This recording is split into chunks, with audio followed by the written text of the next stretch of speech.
हाय नमस्कार. तर 2 दिवस झाले शिरवळ पडायला लागले, पावसाचं वातावरण दिसायला लागले. कारण टेंभुर्णी कंधार लय पाऊस पडला, पण इथं काय पडला नाही अजून पाऊस. पडन कारण गरम एवढं व्हायला लागले का नाही की त्याला मापच नाही. माझ्याकडे भरपूर व्हिडिओ मी शूट केलेले आहेत जत्रेचे ही काय, पण काय व्यवस्थित निघलेत, काय आवाज येत नाही व्यवस्थित किंवा काय, म्हणून मी ते पोस्ट करेना. 1-2च केले पोस्ट.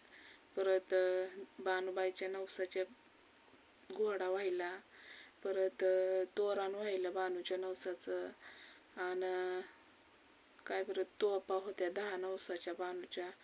आई का म्हणतात की वेड्या बहिणीची वेडी ही माया, वेड्या आईची वेडी ही माया, ते गाणं आहे बघा. वेड्या बहिणीची पण किती माहिती. आता तुम्ही विचार करा, माझी पनवेलची ताई किती माझा विचार करते, किती लेकरांचा पण विचार करते. एक वेळेस असा मी विचार करते का नाही की देव होऊनच माझ्या आयुष्यात आलेल्या आहेत ताई त्या. कारण त्यांनी एवढी मोठी मदत केली की आता मी इथनं गेले. 30 तारखेपर्यंत सीजन आहे आपला. 30 तारखेला एंड होईल. तिथनं मी घरी बसून बिझनेस माझा एक चालू होईल. बानूला 4 पैशाची मदत होईल. किती डोक्याने त्या ताईनं काम केलंय. थँक्यू ताई सो मच. माझ्या मनापासून, माझ्या नुसत्या तोंडातनं नाही, नुसतं मी तोंडातनं कधी बघ करत नाही, माझ्या मनातनं वेदना येते तुमच्यासाठी. म्हणून मी काय बोलू मी, कारण बोलायला शब्द नाहीत माझ्याकडे. आणि राहिला प्रश्न, मोबाईल एवढा गरम होतोय का नाही की वल्या फडक्यात गरम करून ठेवावा लागतोय. काय सांगायचं तुम्हाला, वल्या फडक्यात. कारण मोबाईल हातातसुद्धा घेऊ वाटत नाही. आता मला कुणाचा तरी फोन आलाय, नवीनच नंबर दिसतोय.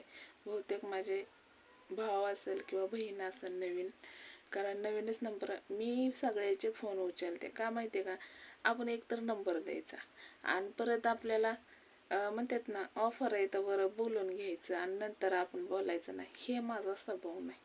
मी माझा जीव आहे ना तोपर्यंत मी बोलणार आणि तुम्हाला मी अपडेट देत राहणार की माझ्या आयुष्यात काय चाललं.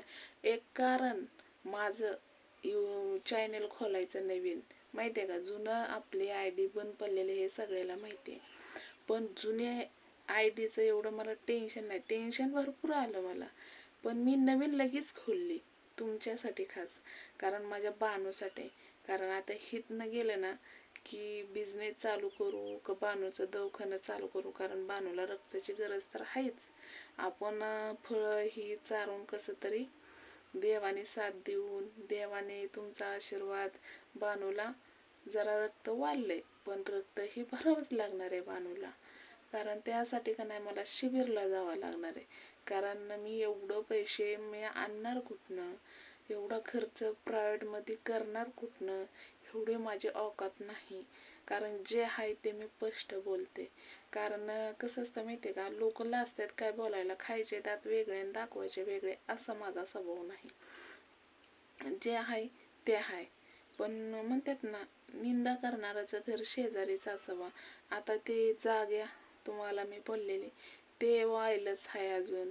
त्याचा खटका मिटवायचा आहे. राहून राहून तिला मर्यायचा गोळा उठतोय. काय करायचं. आज जागा तर कुठवर न्यायची कुणाच ठाव, माहितीवर बांधून तर नेत नाही माणूस. अगं जे आहे त्याला देवावं गोडीत. माझं कसं असतं माहिती का, मी गोडीत आधी बोलते आणि नंतर नाही ना बोललं मग आपण त्यांचं तोंड आणि आपला हात, मग इलाज नसतो. आपण गोडीत सांगणार तर कवर सांगणार, सांगा बरं. गोडीत तर कवर सांगणार आपण, नाही तर ऐकतच नाही. ते आमच्या गावातली अशी माणसं आहे ती की खायला पैसे नसतात खिशात, पण रुबाब एवढा करतात की आमदारासारखा. अरे एखादा गरीब जगतंय खातंय. आता माझं कौतिक किती करतात बाया. आधीपासूनच करतात, पण आता कौतिक किती करतात की बाई तू किती कष्ट करते, लेकरं ठेवून तू जाते, आमकं फलानं बिस्तानं, किती कौतुक करता सांगा बरं तुम्ही.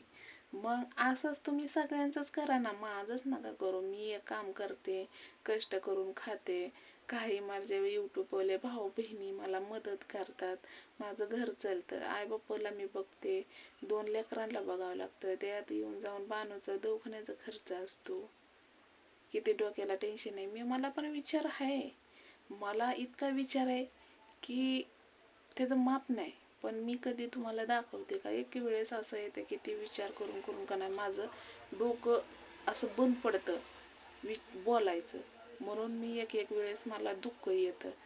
पण काय माझ्या भाऊ बहिणींना नाही आवडत, मी म्हणजे हसलेली आवडतं, रडलेली आवडत नाही. म्हणजे माझ्या दुःखात सहभागी होत्यात, आनंदात सहभागी होत्यात. थँक्यू सो मच ताई, दादांनो, ताईंनो, माझ्या बहिणींनो, माझ्या भावांनो. तर असाच बाणूचा आशीर्वाद तुम्हाला लागल, एका आईचा लागल, आणि तोंडातनंच नाही मनापासून लागल, असाच आशीर्वाद लागल तुम्हाला माझ्या अपंग्या बाळाचा. तर चला, हेडवले मोठं झालं आता, आबाळ तर आलंय पण बरं वाटतंय, पण गरम होतंय, जीव गोर बांधतोय. तर आता मला वाहतुकीला जायचं आहे आम्हाला. तर मालकाने हाक दिली, उठली झोपीतनं, हेड्या बनवायला लागली. तर हेड्या वावला असला तर नक्कीच लाईक करा, आणि कुणाला माझं म्हणणं आवडलं नक्की मला फोन करून सांगा. तर चला, बाय.